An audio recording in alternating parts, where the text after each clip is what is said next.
Dutangiranye inkuru yacu n'umudamu yaje mu muhanda aseka kana avuga ati wacyana we ngewe urambangamira mu buzima bwanjye n'ubundi umugabo wanjye yakubyaye ntabishaka ku wundi mudamu. Ndetse yaje mushyira mu muhanda kugira ngo imodoka izimugonge. Bakora kuri shoferi yaje ageze imbere abona umuntu umeze nk'umumarayika ariko disi uri mu ishusho y'umuntu. Araza akora kuri ya modoka ati hagarara. Disi yahagaritse imodoka kugira ngo itagonga kakana. Disi barakwereka wa mudamu wa mukobwa ndetse nyine uyu nguyu usa nkaho nyine ari umumarayika ndetse n'umumarayika yaraje aterura kakana ati mbega umudamu mubi kuko ashaka kukujugunya koko. Disi barakwereka yahise agenda arabura. Ari nako disi na wa mudamu yigiye mu rugo ubona ko yishimye ati ewana ngenda kunazi wacyana we ubu ngubu ngiye kujya nkuru tuntu twanjye nimereye neza ninjiza abo nshaka nta kimbangamira n'ubundi ngenda ajya kurura umuntu ntabyaye ngewe nibyo nabivamo ntago bishoboka wana njye ntago nabyemera.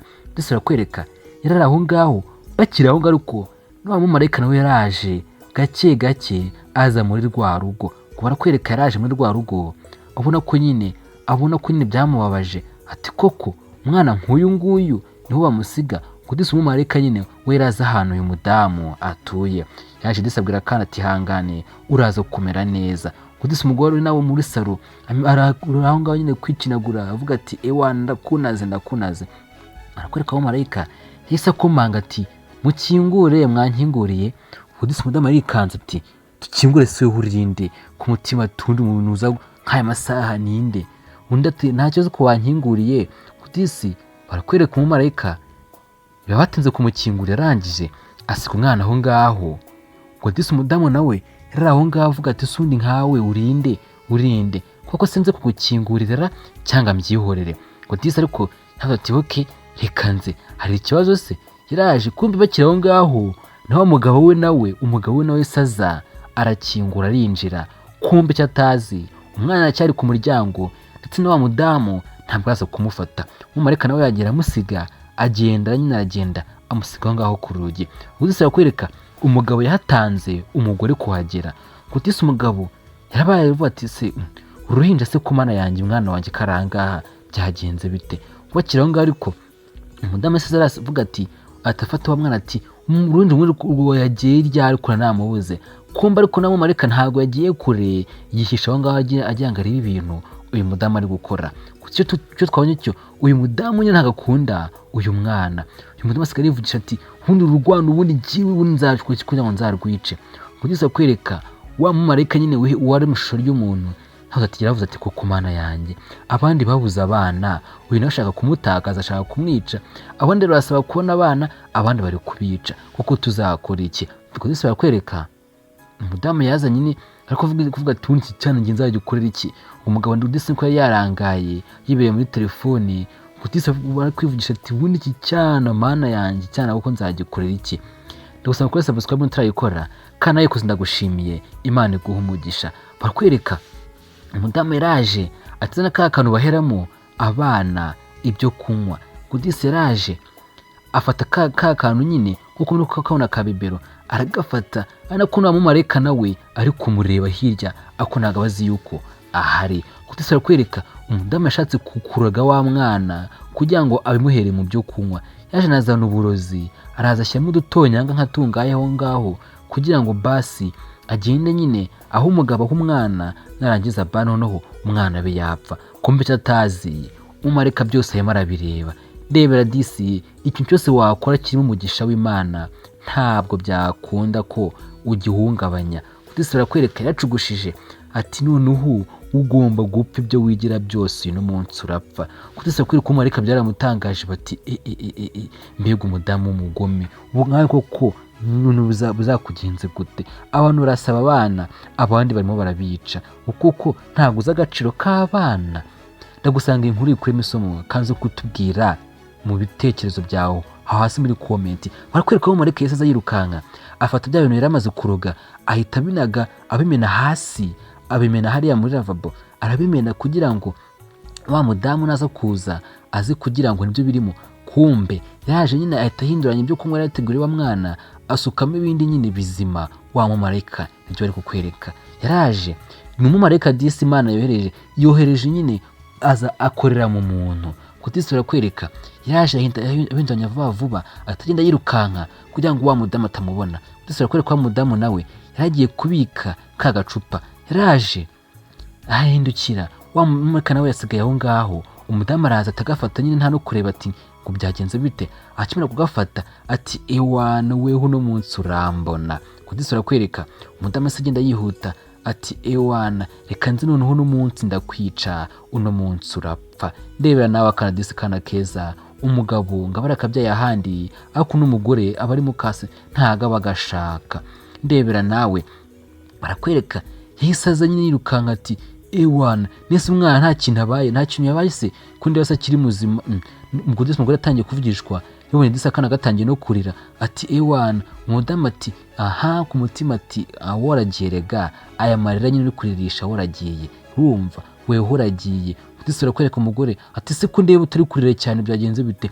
Ubudisi umudamu byaramucanze se kudisa kana katemo no gupfa bite. Ndebera nawe nakubwiye ngo iyi migisha y'Imana ikuriho nta kintu wakora. Kudisura kwereka umudamu cyaramucanze ati ubundi urwana ko udapfa byagenze bite kunzi ko yanashyizemo uburozi.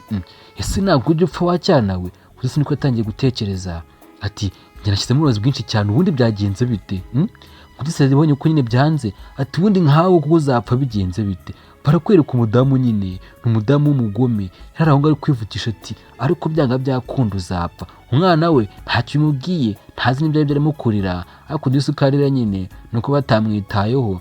Umudamu ati ariko ubundi uzapfa gute ariko nta kibazo sha ugomba kuzapfa ibyo wakora byose uranyumva neza uzapfa wewe uzapfa. Kudisa umwana we yakomeje kurira. Umudamu ari aho ngaho nyine kwivugisha ubona ko nyine byamurenze. Ndagusaba ko subscribe, ndagushimira Imana iguha umugisha kandi nawe utayikora ndagusaba ngo uyikore. Tanga like, kora share, unaduha igitekerezo cya muri comment aho hasi. Utubwenge no nkuru nayibonye gutya kandi uduha n'izindi nkuru zimeze gutya ndabashimiye. Kudisura kwereka umugabo bwarakeye yigira ku kazi nkibisanzwe arasohoka nyine igipangu cyisohokera agenda asatira imodoka ye nyine ati reka ntigire ku kazi hona nzamenya impamvu ya biriya bintu. Kudisura kwereka umugabo agiye kwifungurira imodoka afata kontake ngo yifungure imodoka yigire ku kazi. Haragenda akora atarayifungura kwereka umuntu iraje aramukora ati umugabo urano ko ngisi afata none n'inkozi uko ndamashanyaraza ndiye. Umugore ati waho ndi umumareka ati parido mbabarira wampaye rifite nkakwereka ahantu tujyana sibyo se nshaka kwereka ukuri kose ku bintu biri kukubaho utazi sibyo mbabarira nkwereka ahantu tujyana kugira ngo njye gukwereka ukuntu ibintu bimeze. Nyamara ushobora kuba utazi ibyo gukina nabyo umuryango wawe murasenyuka. Barakwereka umugabo byaramucanze ati koko se koko okay ati nta kibazo reka tujyane ntacyo bitwaye ariko nyine ko ndi kwihuta ariko nta kundi nyine ndakujyana none se nakora iki. Ariko none yakomeje kwitegereza avuga ati koko se birashoboka. Barakwereka aramujyanye aragenda bagarara ahantu kumbe bakira aho ngaho wa mudamu nawe yarasohotse afite ka kana mu modoka. Umudamu yarasohotse arasohoka nyine avuga ati noneho uno munsi ndakwica. Kumbe umugabo ne ahantu yamutwaye mu marika yarazi neza ahantu ura mudamu araza kujya. Kudisura kwereka umugabo yaragiye arihisha kugira ngo arebe ati ese umugabo ura mudamu ura mwana wanjye abamushaka hiki. Ndebera nawe umudamu ati noneho uno munsi ugiye gupfa inshuro zose utapfiraza kumbona. Bakwereka umugabo yakomeje kwishahisha aho ngaho. Umudamu naragenda ahita afungura imodoka. Ndebera nawe yese ayicana arangije kwa kundi ucana imodoka nyine ikabiri kugenda ariko nta muntu urimo. Barakwereka disa kana kagiye kwikirira imiziki ni kazi n'ibyo ari byo. Umudamu barafunze agifunga imodoka atangiye kwijyana nta n'umuntu irimo. Ndebera nawe umudamu aravuze ati ugiye gukora impanuka kandi urapfira muri iyo modoka. Umugabo byaramurenze ati kumbe ni kuri abigenda Bakwereka umugabo yese nawe umugore uko nyindisi niwe ushaka kuca kakana. Umudamu byaramurinze asigara aho ngaho ati none akanjye karapfuye akanjye karashobotse noneho mana yanjye ndabigenza gute we. Kudisura kwereka disi umugore arafashwe. Umugabo nayo yirukanse akigera imbere disi yagize imana agira kuri ya modoka. Kumbe wa mumareka disi niwe waje ahagarika ya modoka. Umugabo nawe yinjira muri setero kakana ati yo kumbe koko kumbe bashaka kwica ntabyo narinzi. kumbe na cya gihe byose ngo nuko ngo atakubyaye. Ese uko kubaye uri umudamu kuko ngo niba ngo umugabo yarabyaye akabyara undi mwana ahandi kuko ni ngombwa ngo mwice gutya? Tubwire, ese rero wabigenza ute? Ese wari uyu mugabo wakomeza kubana n'uyu mugore? Kudisi duyitekerezo muri comment utubwire ngo njye nabigenza gutya. Kudisi arakwereka umugabo byaramurenze, atangira gushima Imana ati urakoze Mana kuba utabaye ubuzima bw'uyu mwana wanjye, Mana yanjye ndagushimiye. Ura Kudisi umugabo yutse gushima Imana ati ni ukuri urakoze, kandi urakoze kohereza uyu mumarayika kugira ngo ntabare umwana wanjye. Ndebera nawe, ese iyi somo iyi nkuru igusigiriye somo? Tubwire. Kudisi umugabo akomeje guhoza umwana ati nta kundi, ihanganye nzakwirerera kandi nzongera kugusiga. Kudisi arakwereka umugabo yaragiye, wa mugore yarageze mu rugo kare. Kudisi umugore cyo cyamwishe, hagiye kwahukana. Ubona Kudisi yatangiye kwijyana, avuga ati noneho atsanzemo yanyica. Umugabo ati umva ibintu byose wankoreye kuva uyu munsi ndabimenye, kandi cyago mugoma kunyacyo ntabwo uvangaha uri muzima. Polisi igiye kugutwara, namaze kukurega, kandi ibintu byose wakoze uzabiryozwa. Ndebera Disi umugabo witonda ntiyaramukubise, yaramwihoreye ati nyine ibyo wakoze Imana izakubabarira nta kindi. Ntangasoje inkuru yacu, inkuru nakagaruka. Imana ibarinde cyane, turabakunda. Kora like, kora share. Umugore asigaye aho ngaho nyine ubona uko nyine byamurenze ati iki cyana, ariko nta kundi. Umugabo nawe akomeje kwiterura akana ati kanka nzakarira, niba utagashaka nta kundi njye ndamushaka, uranyumva neza, kandi ibyo ngibyo nyine nta kundi nabigenza. Imana ibahe umugisha, turabakunda cyane. Ciao ciao.